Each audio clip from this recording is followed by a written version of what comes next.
এইবিলাক প্ৰথম ঘৰটো মই বনাইছোঁ মোৰ পিতৃ মাতৃ আদি গুৰু। মোৰ পিতৃ মাতৃ ইমান নিৰ্দয়, মোক বলি খাবলৈ পঠাই দিছে।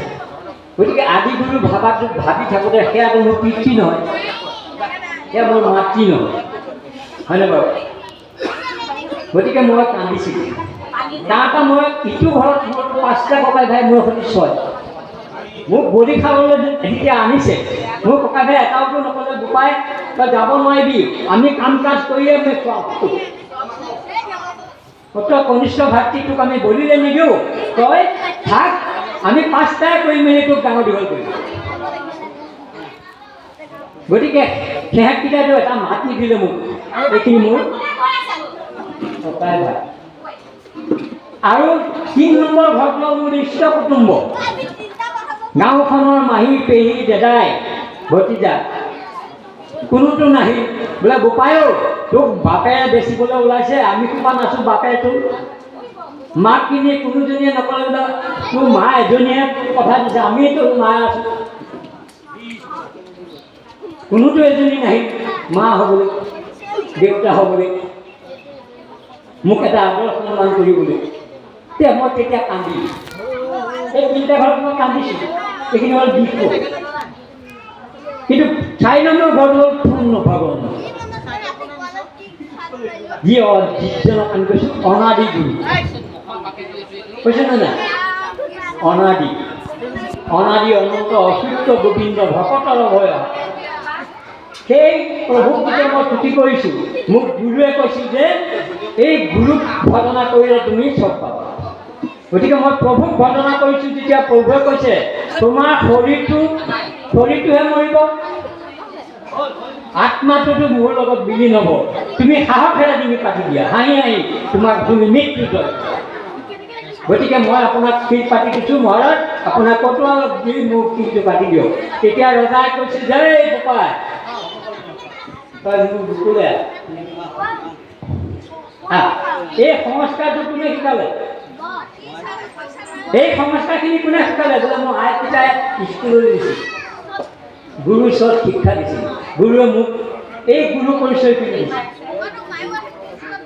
মোৰ আদি গুৰু শিক্ষা গুৰু, দীক্ষা গুৰু, এই পৰিচয়খিনি দিয়াৰ কাৰণে আজি মই এই সংস্কাৰটো কৰিছোঁ। এতিয়া তান্ত্ৰিকজনক ক'লে, তান্ত্ৰিক এফালে আচ্ছা মই ল'ৰাটো বলি দিম, এই ল'ৰাটোৰ নিচিনা ল'ৰা এটা হ'বনে মোৰ ৰাণী গৰ্ভত? বোলে সেইটোতো মই ক'ব নোৱাৰিম।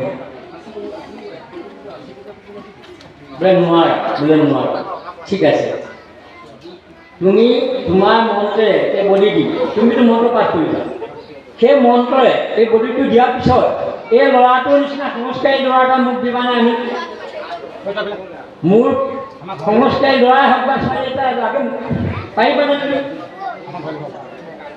বোলে মহাৰাজ মই সেইটো নাই।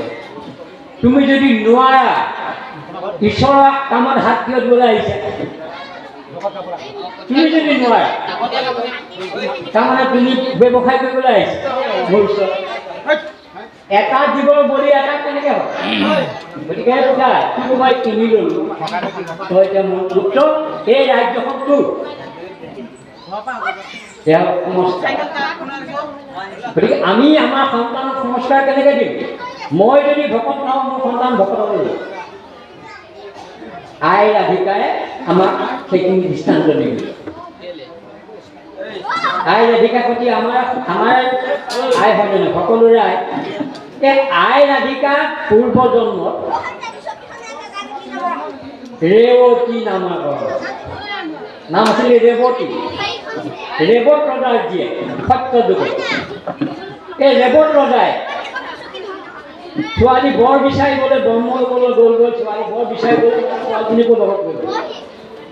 গৈ ব্ৰহ্মলোক পালে, ব্ৰহ্মলোকত 4 মুখে ব্ৰহ্মাই ঈশ্বৰৰ কথা বতৰা পাতি আছে, 4 মুখৰ মুখে। তেওঁ সেই ঈশ্বৰৰ নাম শুনোতে সত্য ত্ৰেতা দাপৰৰ মাত ভাগ পালে, পাহৰি গ'ল। জীয়েককেইটা লগত লৈ আহিছে, ৰেৱতীকেইটা লগত লৈ আহিছে, এই কথাটো পাহৰি গ'ল তেওঁ বাপেক। সেই ৰেৱতী মানে উঠিব সময়ত তেতিয়া বেছ কম হ'ল নে নাই তুমি এতিয়া কাক দিবা তোমাৰ ছোৱালীজনী যদি তুমি ছোৱালী কন্যাদান দিবলৈ মন আছে তুমি পৃথিৱীলৈ যোৱা দাপৰ যুগতে বলৰাম পাতৰ জন্ম হৈছে কৃষ্ণ ককায়েক এই কৃষ্ণ ককায়েকক তুমি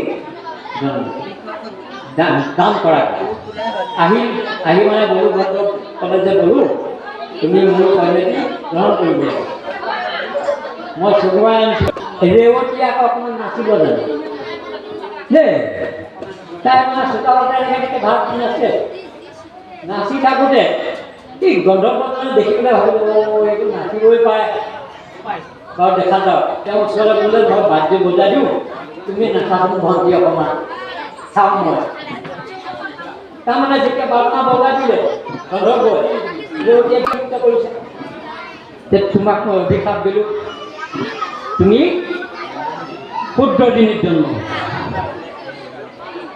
যোৱা তাৰপিছত গন্ধৰ্বসকলে তুমি দেৱতা হৈ পেলাই তুমি পৰ স্ত্ৰী এইবিলাক কি কলিলা কৰিছা তুমিও ক্ষুদ্ৰ দিনত জন্ম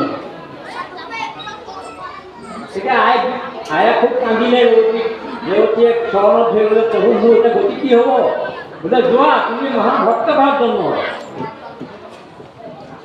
বৰদোৱা গ্ৰামত ধৰ্দা নামৰ এজন ব্যক্তি ঘৰত মানে সেই গাঁৱত 10 টকা পানী সোমাই তাত জলাত্মক হয় সেইটো কথা মাৰি পেলাই গুৰুজনক সকলোৱে ক'ব লগালে যে সেই গুৰুজন এতিয়া আমাৰ সেইটো কথা নহয়